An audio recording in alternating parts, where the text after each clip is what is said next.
Chapter 3. I will take care of you. In fact, most beasts had never seen fire. Beasts were naturally afraid of fire. Even after evolving into beast people, they still had a natural fear of fire. Bai Di was one of the few beasts who had seen fire before. He had personally witnessed the destructive power of fire. He looked into the little female's eyes. Do we have to use fire? Lin Nuannuan nodded. Yes. He picked her up resignedly. I'll take you to find tinder. Lin Nuannuan asked slowly, can't we make fire by twirling sticks? Twirling sticks for fire? How? Lin Nuannuan found 2 sticks and began to vigorously twirl them to start a fire.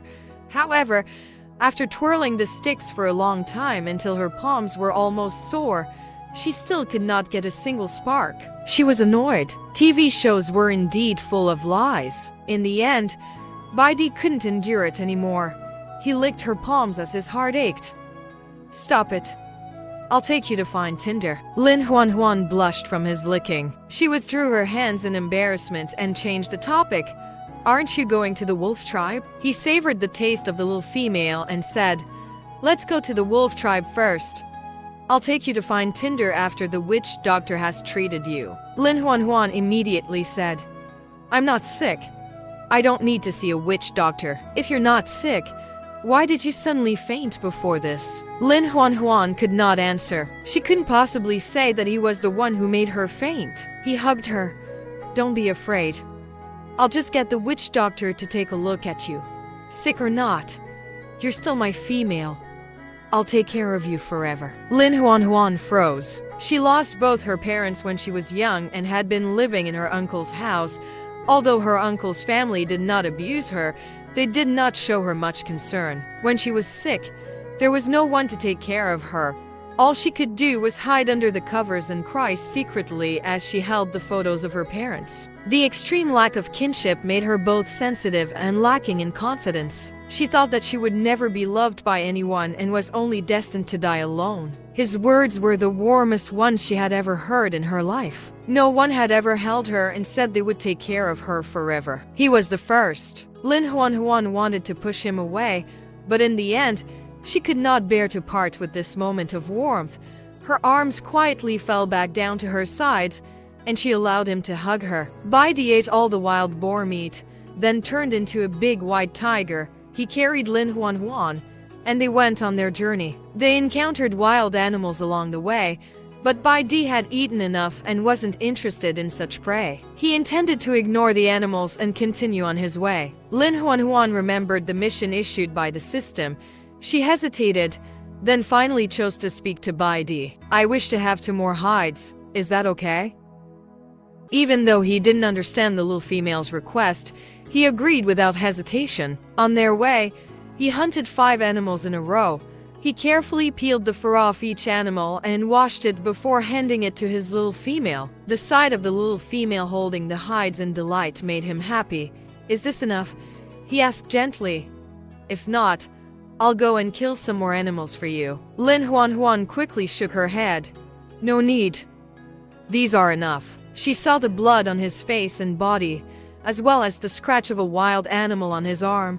She felt both touched and guilty. Lin Nuannuan reached out and wiped the blood off his face. Thank you. It was the first time the little female had touched him of her own accord. Delighted, he pulled her into his arms and nuzzled his face into her hair. You're my female. I'll do anything for you.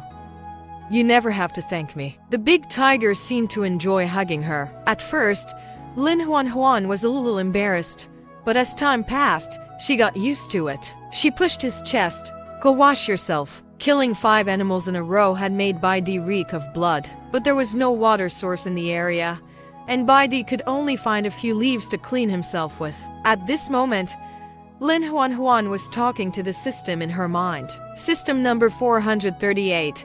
You've collected enough animal hides. The novice mission has been completed. The novice gift bag has been issued. Host, please take note. A cloth bag suddenly appeared in Lin Nuannuan's hand. She carefully opened the cloth bag. Inside was a wooden container as thick as her thumb. It was hollow.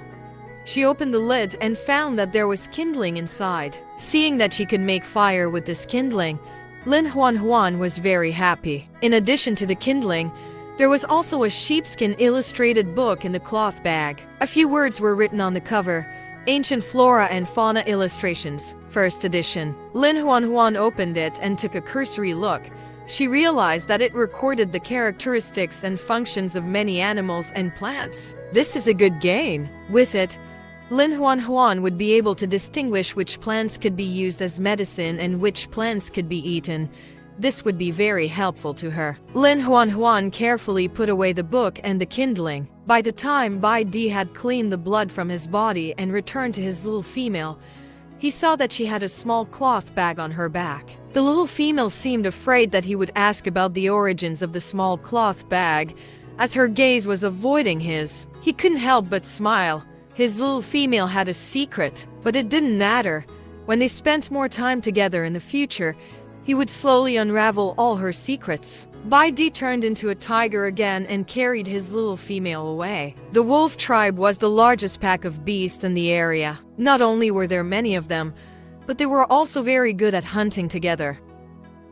Their powerful attacks made the other beasts around very afraid of them. The wolf tribe was established halfway up the rock mountain. The terrain on the mountain was complicated. If someone unfamiliar with the area barged in, they would easily get lost. There was a clearing at the foot of the mountain where the wolf tribe held a market every 10 days.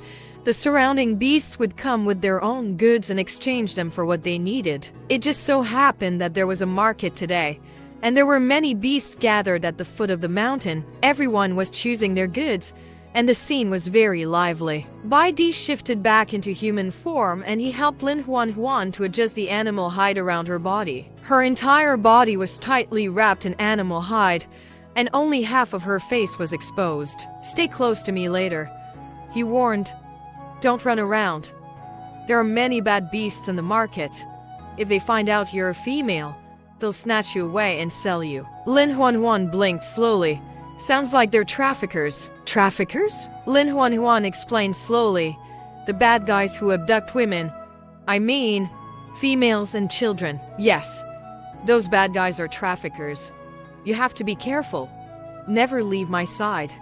"Got it." Seeing how serious Bai Di was, Lin Nuannuan became serious as well. "Yes, I'll remember."